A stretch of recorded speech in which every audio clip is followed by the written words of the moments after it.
रात्रि क्लास चल रहा था 16/5/1967।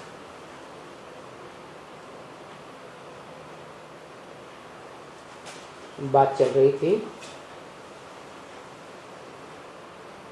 कि बच्चे इन 5 विकारों से बहुत गिरते हैं, हार खाते हैं। और बाबा कहते हैं बच्चे हराओ मत, कोई भी ज्ञान के पॉइंट से हारना नहीं है। इतने पॉइंट्स देते हैं फिर भी हार खा जाते हैं। काम से भी मत हराओ, क्रोध से भी मत हराओ।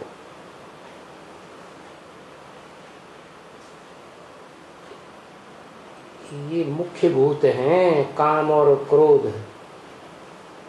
क्यों? दूसरे क्यों नहीं? इसलिए ये काम और क्रोध जब रजोगुणी दुनिया हो जाती है तब पैदा होते हैं।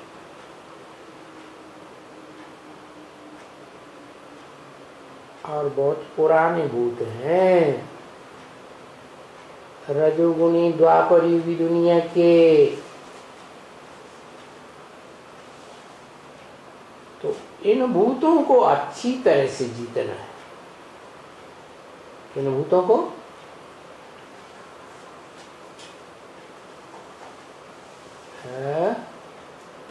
हाँ, काम और क्रोध के भूतों को अच्छी तरह से जीतना है।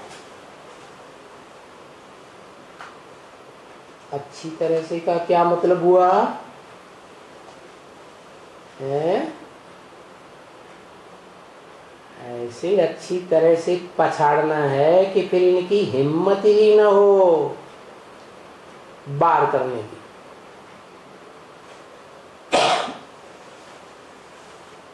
फिर जब अच्छी तरह से जीत लेंगे, अच्छी तरह से इनको पछाड़ खिला देंगे, जैसे 2 पहलवान लड़ते हैं ना, तो एक पहलवान अच्छी तरह से पछाड़ देता है, फिर बस पस्त होके चार होना चित्त।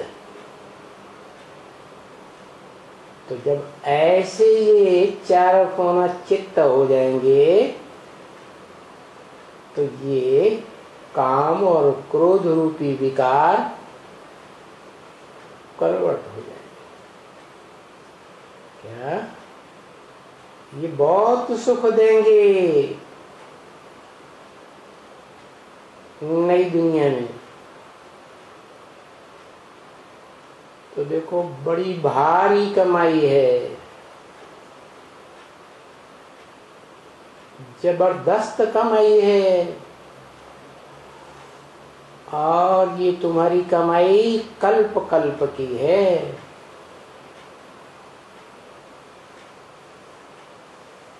कोई 1-2 जन्म की बात नहीं है। और तुम जानते हो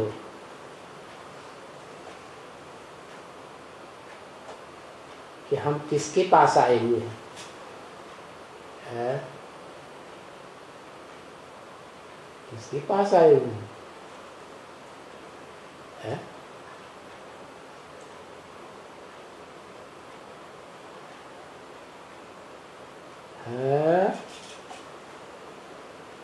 भगवान के पास आए हुए। ये क्या होता है?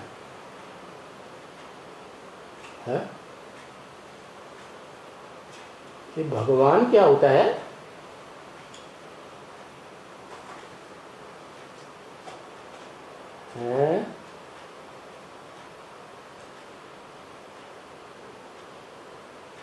भगवान के पास आए हुए हैं, धनवान के पास नहीं आए हुए हैं। अरे बड़े से बड़ा तो ज्ञान धन होता है ना।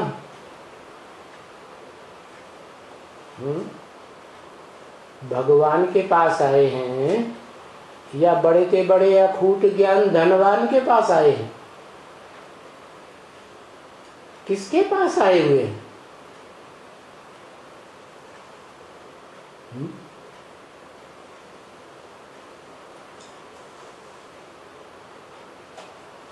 नारायण को तो एक भगवती होती है। क्या नारायण को कितनी भगवती? एक भगवती होती है। तुम कहते हम भगवान के पास आए हुए हैं, तो दोनों में क्या फर्क है?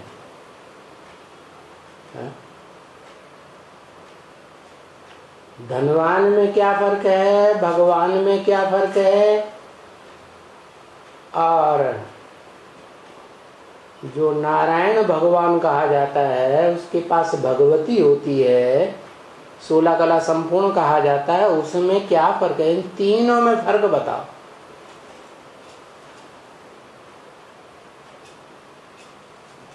नारायण में तो ज्ञान जल रहता है, चलो एक बात हो गई। जो ऊंचे ऊंचे नारायण है सृष्टि के आदि में पहली पीढ़ी में, उसमें तो ज्ञान जल रहता है, ठीक बात है। अब दूसरे और रह गए दो, एक धनवान रह गया और एक भगवान रह गया। तो उनकी भी सिफ्त बताओ।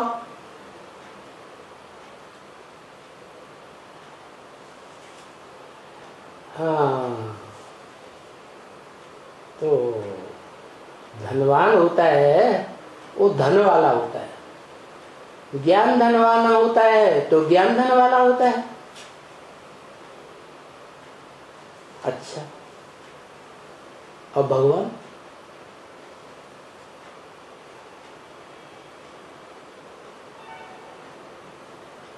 भगवान क्या वाला होता है?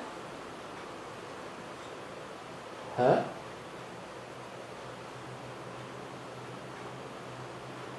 अरे भाई जल्दी जल्दी बताओ, कहाँ लूले लंगड़ों से, अंधों से, गूंगों से पाला पड़ गया। भाग्यवान जिसमें बाप प्रवेश करते हैं, तो प्रवेश करने वाला ज्यादा पावरफुल हुआ या जिसमें प्रवेश करते हैं वो ज्यादा पावरफुल हुआ? है? तो दोनों में भगवान कौन? नीचे वाला भगवान और ऊपर वाला? ऊपर वाला जो प्रवेश करता है वो क्या है? वो कुछ नहीं, जीरो। कहते हैं वो जीरो बिंदी है। नीचे वाला हीरो है, ऊपर वाला जीरो है? जिस अर्जुन के रथ में प्रवेश करते हैं, शरीर रूपी रथ में, वो अर्जुन हीरो हो गया। और जो प्रवेश करने वाला है उसके रथ में, उसके रथ को संभालता है, वो जीरो हो गया। अरे दोनों में फिर भगवान कौन है? भगवान को तो लोग कहते हैं उससे ज्यादा ताकतवर कोई होता ही नहीं, वो तो सर्वशक्तिवान होता है। तो होता है या नहीं होता है? भगवान सर्वशक्तिवान होता है। तो ऊपर वाले में जो प्रवेश करता है और नीचे वाले में जिसमें प्रवेश करता है, ज्यादा पावरफुल कौन है? ऊपर वाला ज्यादा पावर, फिर वही भगवान हुआ ना। अभी तो कह रहे थे नीचे वाला भगवान, फिर ऊपर वाला अगर भगवान है तो उसको भग है। नारायण को तो एक भगवती है तो एक भग तो है कम से कम। ऊपर वाले को भग है, एक है कि 1000 है कि 16,000 भगे हैं?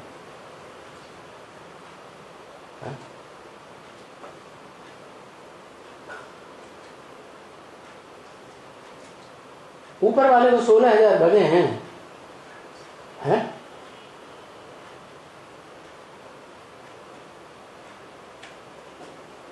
उसे क्या चाहिए, उसे क्यों चाहिए ऊपर वाले को 16,000 भजन? हाँ? जो नीचे वाला है उसको तो लिंग है, लिंग रूप कामेंद्रिय है, काम महाशत्रु है।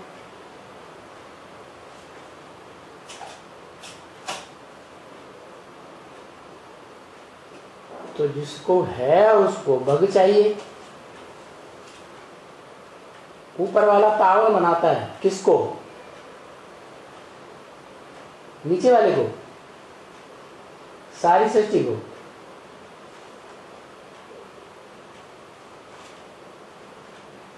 छोड़, कहाँ घूंघों से पाला पड़ गया। तो तुम जानते हो किसके पास आए हुए हो? जिसके पास आए हुए हो ये कोई साधु नहीं है। क्या? जो इंद्रियों की साधना करते हैं, जंगल में जाकर के घर बार को छोड़ देते हैं, क्या वो कोई साधु नहीं है? गृहस्थी है या साधु है? बेहद का गृहस्थी है कि हद का गृहस्थी है? हद के गृहस्थी को तो एक घरवाली 2 घरवाली होती है, ये तो बेहद का गृहस्थी है। क्या इतनी घरवालियां और किसी को होती ही नहीं है। भागवत में गाया हुआ है 16,000 गोपियां जिनके साथ गुप्त संबंध जोड़ता है। पति पत्नी का संबंध गुप्त संबंध कहा जाता है। तो तुम किसके पास आए हुए हो? ऊपर वाले के पास आए हुए हो या नीचे वाले के पास आए हुए हो?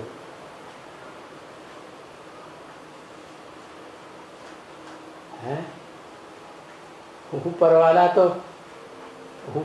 तो न साधु है न उसे गृहस्थी कह सकते हैं। वो जब इस सृष्टि पर आता है तो जिसमें प्रवेश करता है उसके साथ उसकी गृहस्थी है। क्या उसकी पक्की गृहस्थी एक के साथ है या अनेकों के साथ है? एक के साथ पक्की गृहस्थी है। उसको कहते हैं मुकर्रर रथ, मुकर्रर शरीर। जैसे किसी पति को पत्नी होती है ना, तो एक पत्नी तो मुकर्रर होती है पहली वाली, और बाकी फिर नंबरवार है। उनकी ज़्यादा उतनी वैल्यू नहीं होती है दूसरी तीसरी चौथी पत्नी की। तो जो मुकर्रर रथ लेता है अर्जुन का, मुकर्रर माने परमानेंट। दादा लेखराज का रथ कैसा था? परमानेंट था या टेम्परेरी था?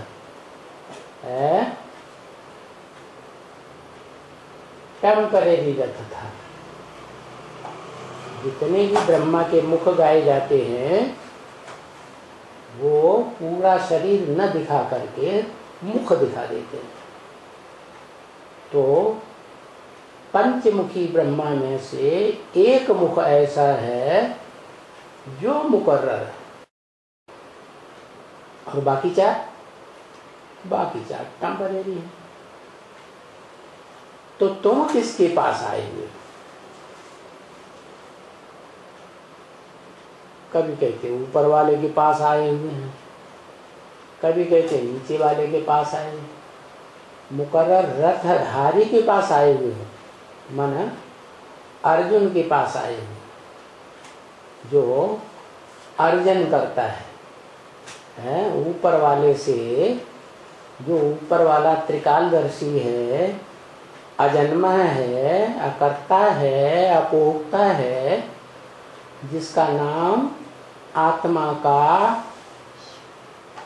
बिंदी का ही नाम है शिव।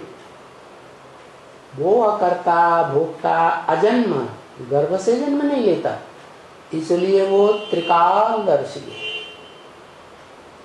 और अखूट त्रिकालदर्शी। इस सृष्टि पर तब आता है जब ये सृष्टि तमो प्रधान दुखी हो जाती है कलयुग के अंत में।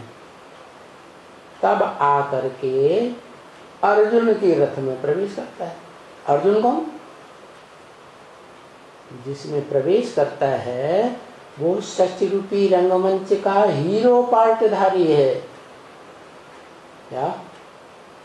नंबरवार पार्टधारियों में से नहीं, अव्वल नंबर का हीरो पार्टधारी मुख्य एक्टर है। ऐसे तो और भी मुख्य एक्टर्स हैं। जैसे ब्रह्मा ने सृष्टि रची, तो जिसे ब्रह्मा ने सृष्टि रची वो भी मुख्य एक्टर हो गए। इब्राहिम, बुद्ध, क्राइस्ट, गुरु नानक, ये सब मुख्य मुख्य एक्टर्स हो गए। लेकिन इनमें हीरो पार्टधारी एक भी नहीं, सिवाय अर्जुन के। जिस अर्जुन के रथ में वो शिव प्रवेश करके शिवनेत्र कहा जाता है।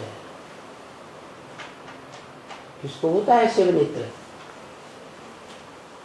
नाम बताओ। शंकर को होता है। इसलिए एक ही देवता है, बड़े से बड़ा देवता कहा जाने वाला देव देव महादेव, जिसमें वो तीसरा नेत्र शिवनेत्र प्रवेश करके काम करता है, परमानेंट। अब उसे शंकर कह दो, अर्जुन कह दो, आदिदेव कह दो, देव देव महादेव कह दो, मुसलमानों की भाषा में आदम कह दो, पहला दुनिया का आदमी। अंग्रेजों की भाषा में एडम कह दो, जैनियों की भाषा में आदिनाथ कह दो। क्या? आदि माने आदि का, नाथ माने नथनिया डाल दी। इसे सृष्टि की पार्ट बजाने वाली वो पहली आत्मा जिसकी नाक में नकेल डाल दी। किसने डाल दी? ऊपर वाले ने। तो तुम किसके पास आए हो? ऊपर वाले के पास नहीं आए हो। जिसको नकेल डाली जाती है उसके पास आए हो। है? अभी कहते थे कि हम उसके पास आए हैं, मुकर्रर रथधारी के पास। अभी तो आराम से सो गए, थोड़े धोखा और लगा लो।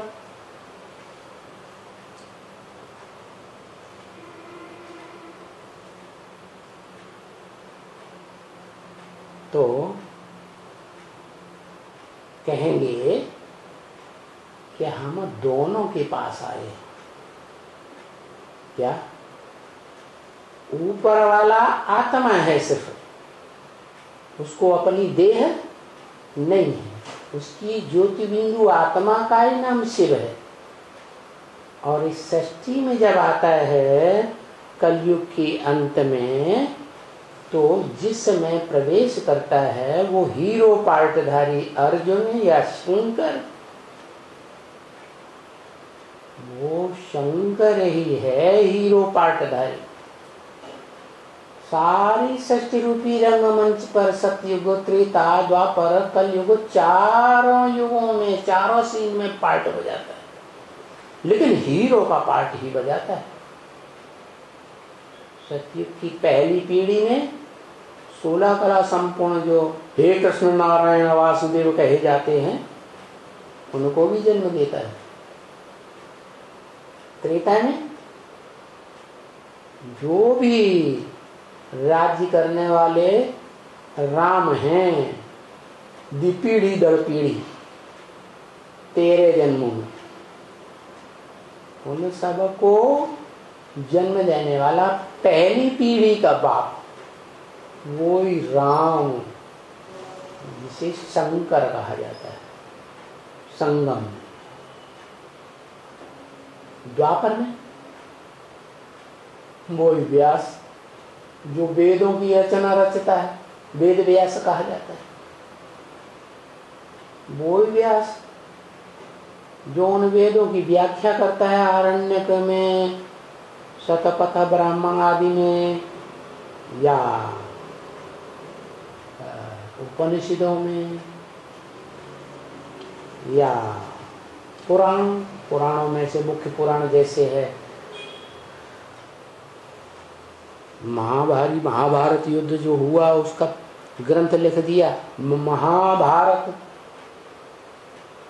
बहुत बड़ा पुराण है। फिर भागवत महापुराण, तो ऐसे ऐसे जबरदस्त शास्त्रकार जो द्वैतवादी द्वापर युग से दाढ़ी मूछ वाले मनुष्य के रूप में दिखाया गया। अब बताओ, दाढ़ी मूछ देवताओं को होती है कि मनुष्यों को होती है?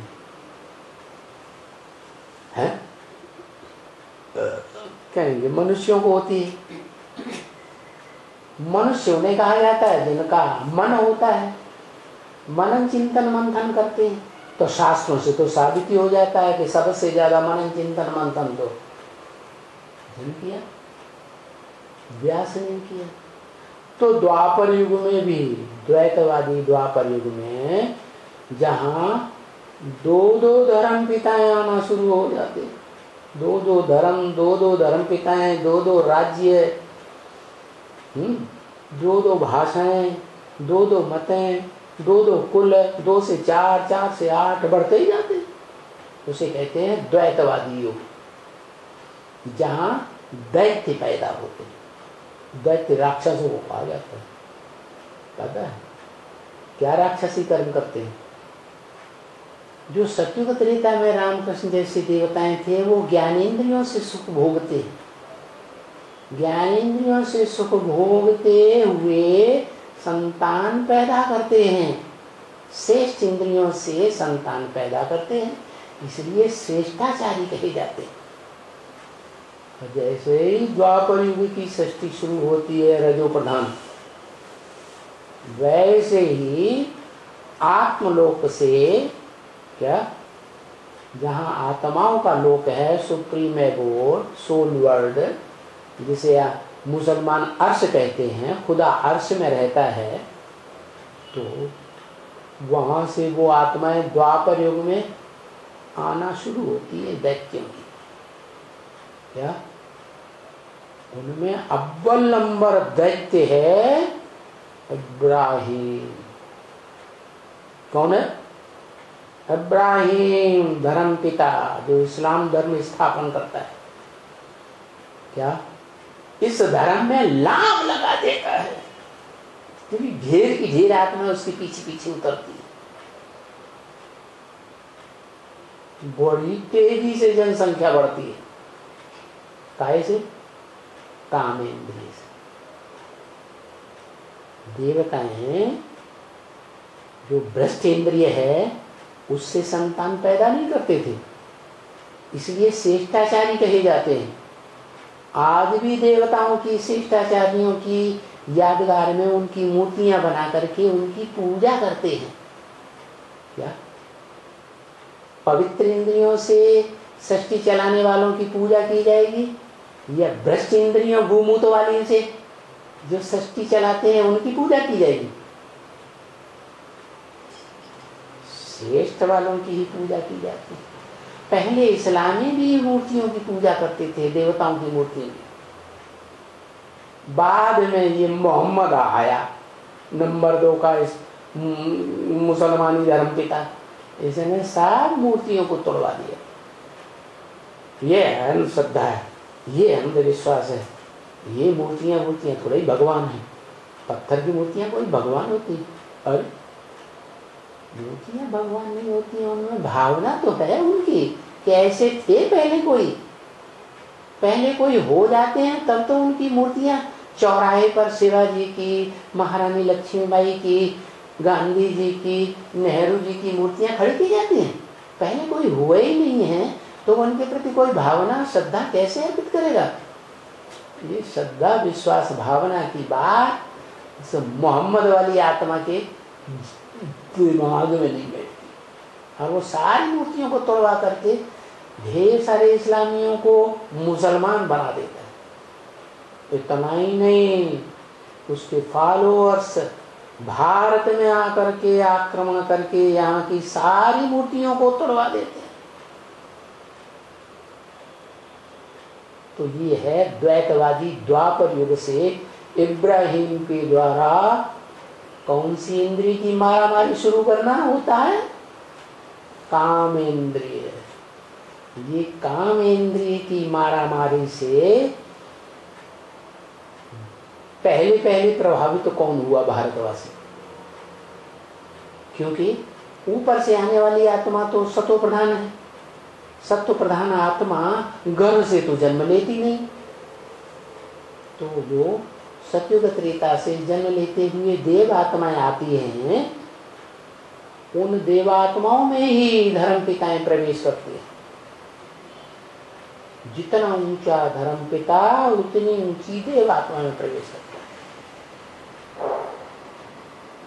तो सत्युग का जो दूसरे नंबर का नारायण बनता है या नारायणी बनती है, दोनों में से कोई भी संगी साथी हैं, दोनों 21 जन्म के। तो वो इब्राहिम माता में प्रवेश करता है, या कहो जिस पुरुष तन में प्रवेश करता है उसको आधार बना के माता बना देता है। समझ में आया क्या? हाँ, जैसे शिव परम पुरुष है, क्या परे के परे रहने वाली आत्मा पुरुष, वो जब इस सृष्टि पर आता है तो क्या करता है? देह का आधार लेता है कि नहीं? रथ में, देह रूपी शरीर रूपी रथ में प्रवेश करता है ना। है? हर पुरुष को संतान पैदा करने के लिए शरीर चाहिए या नहीं चाहिए? है? और सुंदर शरीर चाहिए, या बौड़ा ढोड़ा कोला काना ऊंची पोटा कैसा भी मिल जाए तो पसंद करता है? बिल्कुल पसंद नहीं करता। तो ऐसे ही इब्राहिम जब आता है, द्वैतवादी नंबर 1 का धर्म पिता इस सृष्टि पर, तो वो जिसमें प्रवेश करता है वो आत्मा माता का पार्ट बजाती है, इस्लाम धर्म की माता। जैसे क्राइस्ट ने जीसस में प्रवेश किया तो जीसस क्रिश्चियन धर्म की माता हो गई और क्राइस्ट क्रिश्चियन धर्म का पिता हो गया। ऐसे ही इब्राहिम ने क्या किया? इब्राहिम की आत्मा ज्योति बिंदु परमधाम से उतरती है और इस सृष्टि रूपी रंगमंच पर आकर के जब आधी सृष्टि पूरी होती है 2500 वर्ष की, तो द्वैतवादी द्वापर युग शुरू कर देती है। हर बात में द्वैतवाद। क्या?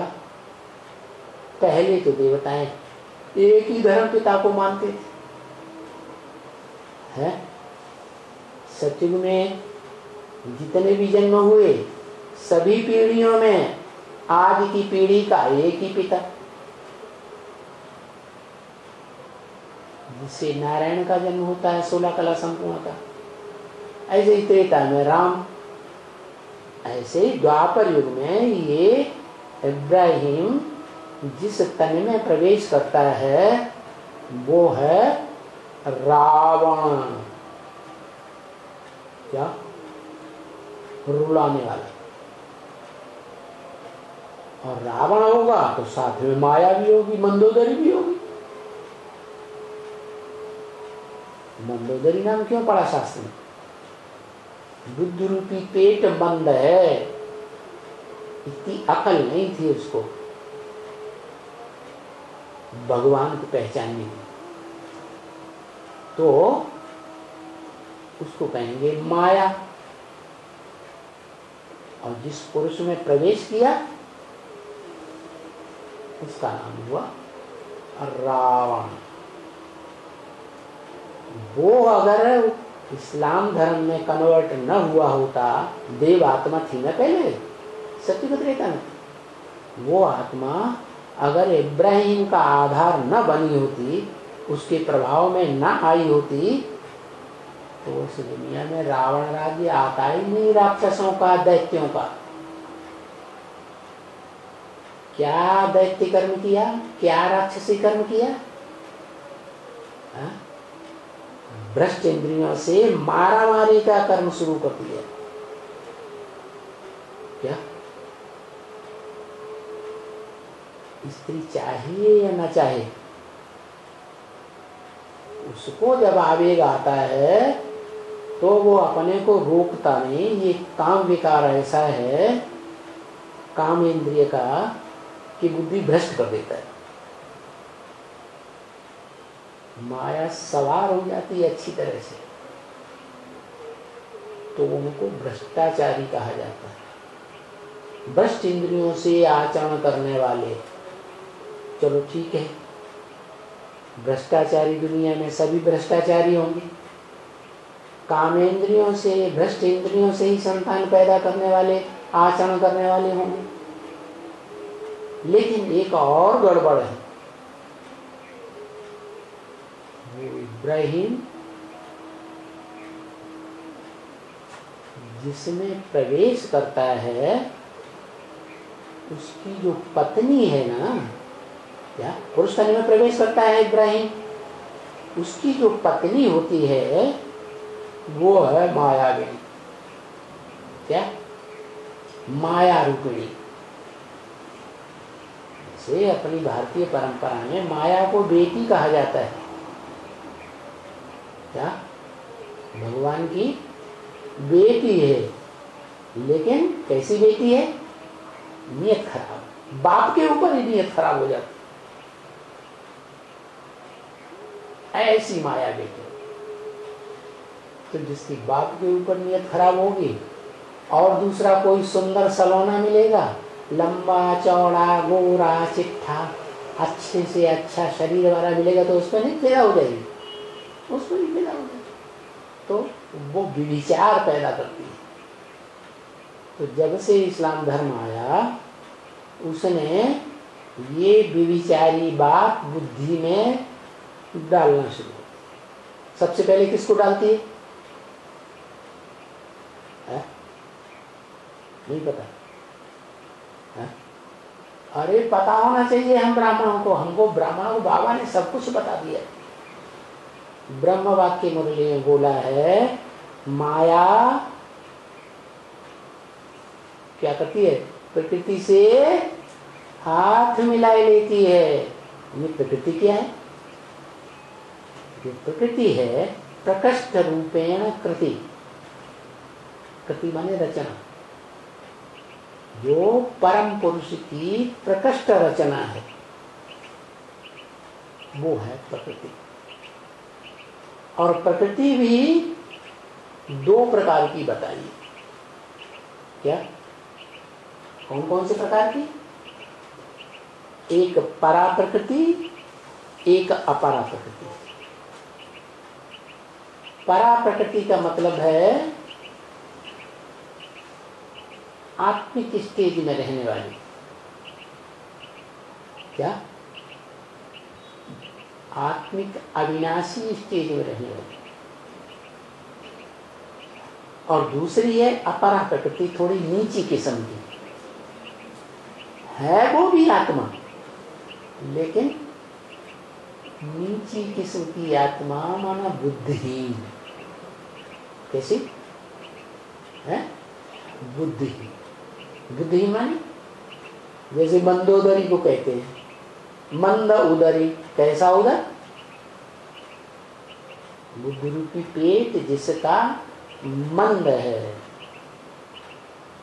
क्या? तो वो मंद बुद्धि वाली होने के कारण भगवान के असली रूप, प्रैक्टिकल रूप को नहीं पहचान पाती। क्या वो खुद स्थूल बुद्धि है, तो स्थूल बुद्धि रथ रूपी शरीर को तो याद करती है, पहचानती है, लेकिन उसमें प्रवेश होने वाली वो सुप्रीम सोल कौन है उसको नहीं पहचानती। जब पहचान नहीं पाएगी तो याद किसको करेगी? है नीचे वाले को याद करेगी, रथ को याद करती है। तो वो है महाकाली, वो है दिति माने खंडित, और जो उससे ऊंचे किस्म की कृति है, प्रकृति रचना परम पुरुष की, वो है क्या? कौन?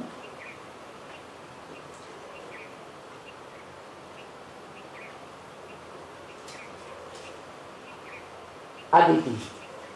आ माने नहीं, दिति माने खंडित नहीं होती, विविचारिणी नहीं बनती। भारतीय परंपरा ने उसको पार्वती नाम दिया है। क्या उसका विरुद्ध क्या है? वरं शंभु न तो रहूं कुंवारी।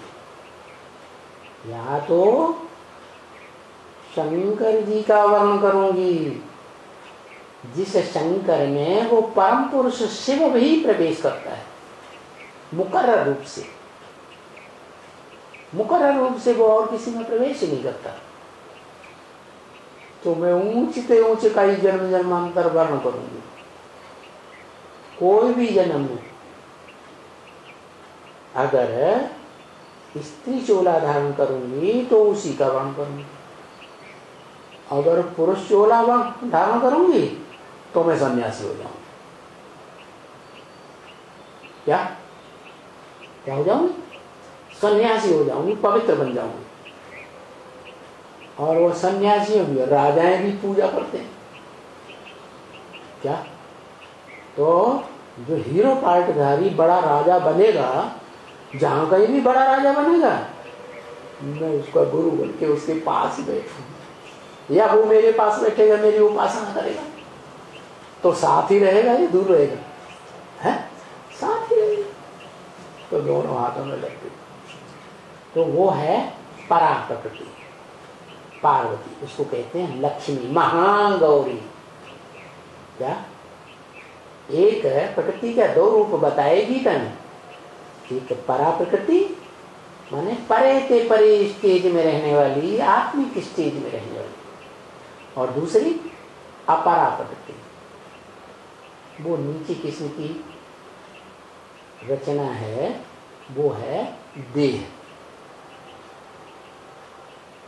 को पत्थर में। महाकाली, काले कर्म करने वाली, चंडिका देवी कह दो। तो तुम बच्चे जानते हो तुम किसके पास आए हो? बाबा पूछते हैं तो बढ़िया बढ़िया तेरी की नहीं। तो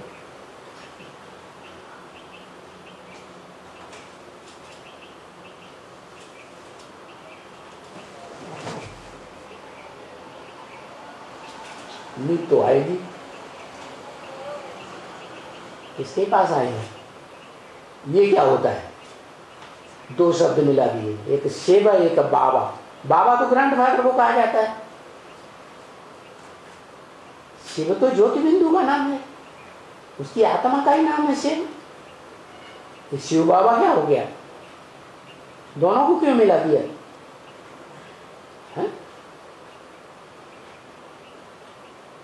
जो बाप का बाप होता है वो ग्रैंड फादर, उसको कहते हैं हिंदी में बाबा। माना साकार शरीरधारी जो बाबा है, धर्म पिताओं का भी बाप है। क्या धर्म पिताएं भी आखिरी उसको अपना बाप स्वीकार कर लेते हैं। इब्राहिम बुद्ध क्राइस्ट उस देहधारी को बाप स्वीकार कर लेते हैं अंत में, आदम को। अभी सिर्फ नाम जानते हैं, उसके बारे में कुछ भी नहीं जानते। जब सृष्टि का अंतकाल आएगा, कल्पांत काल आएगा, कलयुग का अंत आएगा, महाविनाश का टाइम, उस समय सब धर्म पिताएं और उनके फॉलोअर्स उस हीरो पार्टधारी को क्या पहचान लेंगे। तो तुम उस हीरो पार्टधारी के पास आए हो क्या? उसके शरीर रूपी रथ के पास भी आए हो, और उसमें जो रथ को कंट्रोल करने वाला है, इंद्रियों को कंट्रोल करने वाला है, उसके पास भी आए हो। माने supreme soul, heavenly God father जिसे कहा जाता है, जो इस सृष्टि पर आकर के उस हीरो पार्टधारी में अखूट ज्ञान का भंडार भर देता है। जिस अखूट ज्ञान के भंडार की ताकत से वो नई दुनिया का सृजन करता है, योग बल के आधार, ज्ञान के आधार पर अच्छी खासी योग की प्रक्रिया को समझ लेता है। और बड़े के बड़ा योगी दुनिया में कहा जाता है। तो उसके पास तुम बच्चे आए, तुम बच्चे भी देहधारी हो, आत्मा तो हो, लेकिन देह में धरी हुई आत्मा है ना, कि नहीं? देह में धरी हुई। तो तुम उस देहधारी के पास आए हो जो इस सृष्टि रूपी रंगमंच पर हीरो पार्टधारी है। और हीरो पार्टधारी होने के साथ साथ कलयुग के अंत में उसमें सुप्रीम सोल शिव भी प्रवेश है। इसलिए शिव के नाम के साथ शंकर जरूर जोड़ा जाता है। दुनिया में और कोई देवात्मा नहीं, कोई मनुष्य आत्मा नहीं, कोई भी दानवी राक्षसी आत्मा नहीं, कोई पशु पक्षी कीड़े मकोड़े पतंगों की तो बात ही नहीं। कोई ऐसी आत्मा नहीं है जो शरीरधारी हो और उसमें प्रवेश करके उसको अपना सारा ज्ञान का वर्षा दे दे। वो है ज्ञान का भंडार। ज्ञान माने सत्य, सत्य माने सच्चा। वो सुप्रीम सोल क्या है? अंग्रेज लोग कहते हैं गॉड इज ट्रुथ। ट्रुथ को ही गॉड कहा जाता है। और ये भी कहते हैं गॉड इज वन, एक को ही गॉड कहा जाता है। ऐसे नहीं हिंदुओं की तरफ भगवान सर्वव्यापी है, सबके अंदर भगवान नहीं। वो गॉड जो तीन मूर्तियों की रचना करता है प्रैक्टिकल में आकर के, ब्रह्मा विष्णु शंकर, ब्रह्मादेव विष्णुदेव और देवदेव महादेव। वो महादेव वाली आत्मा जिसे शंकर कहा जाता है, उसका नाम ही शिव के साथ जोड़ा जाता है। और कोई आत्मा का नाम इस शिव की रंगमंच पर आत्मा का तो नाम होता ही नहीं, उनकी देह का नाम होता है। तो एक ही देहधारी है जिसका नाम शिव के साथ जोड़ा जाता है, शिव शंकर बोलेगा। तो तुम उसके पास आए, और वो कोई साधु नहीं है क्या कि जंगल में जाकर के स्त्री बीवी बाल बच्चों को छोड़ करके इंद्रियों की साधना करे, इंद्रियों को कंट्रोल करे। नहीं, ये तो कर्म योगी है, इंद्रियों से पक्का पक्का कर्म करने वाला है। चाहे ज्ञान इंद्रियां हो, चाहे कर्म इंद्रियां, चाहे श्रेष्ठ इंद्रियां हो, चाहे भ्रष्ट इंद्रियों, भ्रष्ट इंद्रियों में भी सबसे पावरफुल जो इंद्रिय है काम इंद्रिय, उसका काम करना भी छोड़ता नहीं। वो कोई ऐसा साधु नहीं है कि छोड़ छाड़ के भाग जाए जंगल में, है क्या है? नहीं है। वो सन्यासी नहीं है। संग माने संपूर्ण, न्यासी माने त्यागने वाला, बीवी बाल बच्चे घर बार सबको त्याग के जंगल में चला जाए, नहीं, समझा? कोई महात्मा नहीं है क्या दुनिया में जो पवित्र रहते हैं, उनको महात्मा कहते हैं ना। ऐसी कोई महात्मा नहीं है। नहीं, तुम आए हो बाप के पास। बाप तो परिवार पैदा करता है, और जो परिवार पैदा करता है उसका भारत में गायन है वसुधैव कुटुंबकम। क्या? सारी वसुधा, सारी पृथ्वी के जितने भी प्राणी हैं सब कुटुंब बनेंगे उसका। वो एक बाप, बाप होगा तभी परिवार बनेगा, कि बिना बाप के परिवार बनेगा? वसुधैव कुटुंबकम बनेगा तो कुटुंब को जन्म देने वाला बाप होना चाहिए या नहीं होना चाहिए? तो इस बातों को जानते ही नहीं कि ऐसे कैसे वसुधैव कुटुंबकम बन जाएगा। तो तुम आए हो उस बाप के पास। किस बाप के पास? जो साधु सन्यासी नहीं है, गृहस्थी है बेहद का, हद का गृहस्थी नहीं, 2-4 पत्नियों वाला है, 2-4 बच्चों वाला। क्या? मनुष्य सृष्टि में जितने भी कलयुग के अंत में मनुष्यों की संख्या होती है 500, 700, 750 करोड़,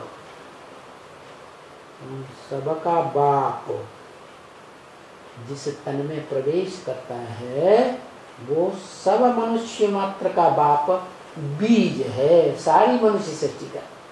उसके पास तुम आए तो 2 बातें हो गई। किनके पास आए हो? आत्माओं के बाप के पास भी आए हो, और आत्माओं के बाप में, बाप के पास परमधाम में कहो या इस सृष्टि रूपी रंगमंच पर कहो, जितने भी मनुष्य आत्माएं हैं उनमें जो सबसे बड़ा पार्टधारी बड़ा बच्चा है, बाप का बड़े से बड़ा बच्चा, पावरफुल आत्मा, तो उसको क्या संबंध से बोला जाता है? वो तो बाप हो गया। और जो बड़ा भाई होता है आत्माओं के बीच में, पार्टधारी आत्माओं के बीच में, भोगी आत्माओं के बीच में जो बड़े से बड़ा बच्चा है, उसका नाम क्या क्या कहते हैं? बड़े भाई को बाप समान। अरे बाप समान तो कहते हैं क्योंकि बाप का वर्षा मिलता है पहले पहले उसको, बाप के वर्षे का मालिक बनता है। बाप उसी बच्चे को युवराज बना के उसको राजा ही देता है। वो बाप समान तो हुआ, लेकिन संबंध से क्या नाम देते हैं?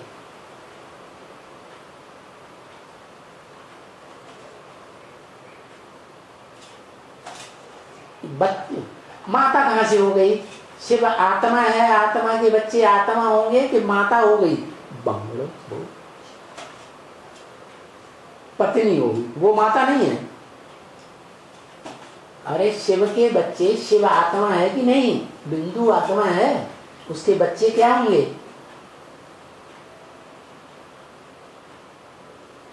दादा। बड़े भाई को क्या कहते हैं? दादा।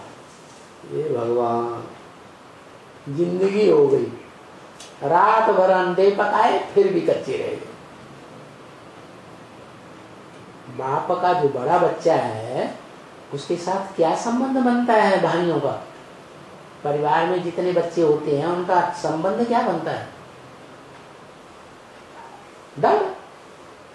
तो बाप और दादा, और हैं भी सब ऐसे। क्या? कैसे? शिव के बच्चे, शिव बिंदु, तो बच्चे भी सब ऐसे। कैसे? बिंदु। बिंदु रूप आत्मा है ना, जिनकी यादगार बिंदी लगाते हैं भ्रुकुटी के मध्य में। कहाँ लगाते हैं?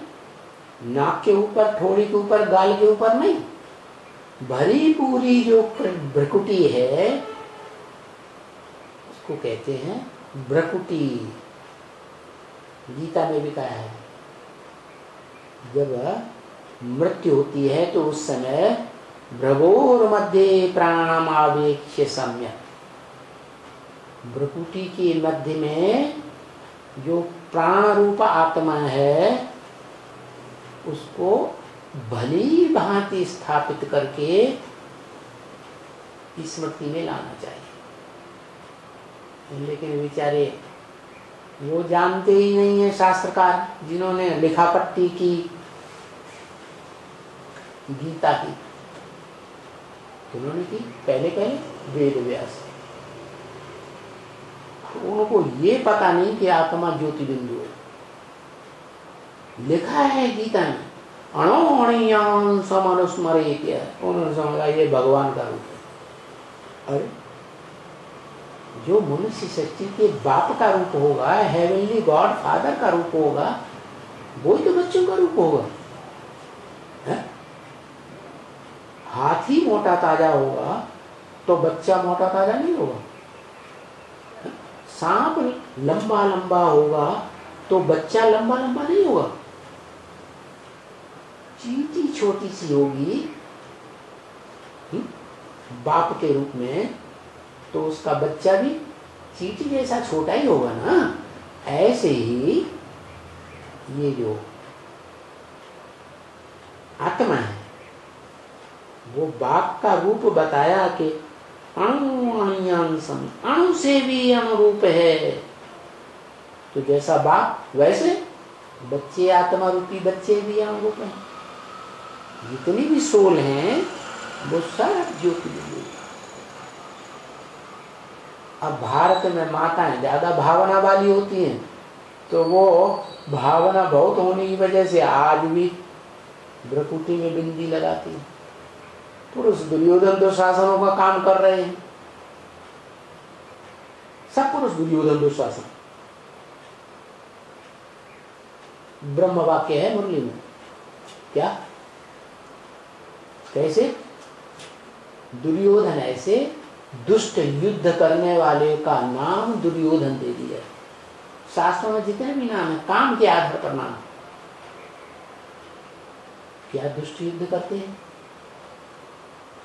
अरे द्वापर युग से जब से इब्राहिम आया और उसने भ्रष्ट इंद्रियों से संतान पैदा करना शुरू किया तो सारी दुनिया भ्रष्टाचारी तो बन गई, भ्रष्ट इंद्रियों से आचरण करने वाले।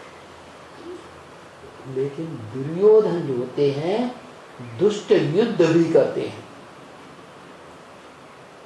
जो भी भ्रष्ट इंद्रियों से आचरण करने वाले हैं वो प्यार से आचरण करें ना, प्यार से संतान पैदा करें ना, नहीं जबरदस्ती करेंगे, बल का प्रयोग करेंगे, युद्ध करेंगे। अरे नारी जाति अबला बना दी और पुरुष में तो वो हथियार है जबरदस्त मारने वाला, तो वो तो प्रबल हो गए। तो भ्रष्ट इंद्रियों से आचरण ही नहीं करते हैं जो सारी दुनिया आज करती है, भ्रष्ट इंद्रियों से आचरण और संतान पैदा करती है, शक्ति चलाती है। लेकिन वो दुराचारी भी हैं। दुराचारी माने दुष्ट आचरण करने वाले। कैसा दुष्ट आचरण करने वाले? बल का प्रयोग करते हैं, बाहुबली है। अरे अबलाओं के ऊपर तुम क्या बाहुबल का प्रयोग करते हो? शर्म नहीं आती है? कोई पहलवान से लड़ो ना भीम जैसे से, तुम्हारी हड्डी गुड्डी तोड़ के रख दे। डरते भी हैं। तो बताया तुम बाप दादा के सब ऐसे बिंदु बिंदु बिंदु बच्चे, जैसे बाप बिंदु, जैसे हमारा बड़ा भाई दादा बिंदु, ऐसे ही हम सब बच्चे बिंदु बिंदु बिंदु, शिव के बच्चे। आत्मा बिंदु बिंदु सब प्रजापिता ब्रह्मा के भी सब बच्चे। क्या कितनी प्रजा? इस मनुष्य सृष्टि में कलयुग के अंत तक सोल वर्ल्ड कहो, आत्मलोक कहो, अर्श कहो, बाप का घर कहो, खुदा का, वहां से जो बच्चे आत्मा रूपी उतरते हैं, रूहें, उन वो सारे ही उस प्रजापिता के बच्चे हैं। शास्त्रों में उसका नाम प्रजापति लिख दिया है। वो अंतिम स्टेज का नाम है। सारी प्रजा का पति बन के बैठता है। पति माने सबका रक्षक। आदि में जरूर पिता था, आदि में पिता और अंत में सारी सृष्टि का विश्वपति। तो वो प्रजापिता ब्रह्मा के सब बच्चे हैं। प्रजापिता ब्रह्मा देहधारी, तो बच्चे भी सब देहधारी। हाँ, कोई चोला स्त्री का, कोई चोला पुरुष का, भाई बहन है। शिव के बच्चे हैं तो भाई भाई है, इसलिए बड़ा भाई दादा हो गया। क्या उसको दादी वादी नहीं कहेंगे, आत्मिक रूप में है तो क्या हुआ? दादा, बड़ा भाई। तो बाप और दादा। तो प्रजापिता ब्रह्मा के भी सब बच्चे हैं, क्योंकि पहले पहले रचना ही तो ऐसी होती है ना, ब्रह्मा द्वारा ब्रह्मा। क्या जब सृष्टि रचने के लिए सुप्रीम सोल बाप इस सृष्टि पर आते हैं शिव, तो क्या होता है? पहले पहले रचना ही ऐसी होती है। कैसी? साकार शरीरधारी।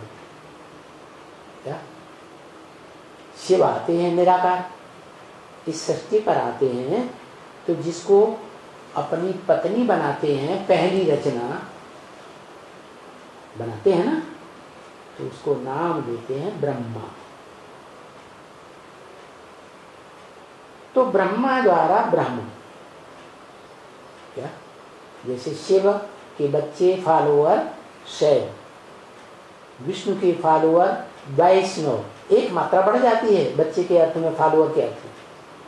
ऐसे ही ब्रह्मा द्वारा जो बच्चे पैदा हुए हैं, मुख से पैदा हुए तो मुखवंशावली, और कोख में बैठ करके, गोद में बैठ करके नशा लिया, नशा चढ़ गया, हम गोद के बच्चे हैं, तो कुखवंशावली। दो चेहरे की कृति हो गई। जैसे सुप्रीम सोल इस सृष्टि पर आता है तो दो तरह की रचना रचता है। एक आत्मा रूपी, प्रजापिता को पहले मालूम था मैं आत्मा हूं, तो वो आकर के रचना रचता है, बताता है ज्ञान के द्वारा, ज्ञान का बीज डालता है, और ये रचना पहली पहली रचता है कि तुम देह नहीं हो, तुम क्या हो? पहले आत्मा हो। जब इस सृष्टि पर आत्मलोक से आते हो तो फिर तुम 5 तत्वों का देह का पुतला धारण करते हो, तो तुम 2 हो गए, 2 का मेल, आत्मा और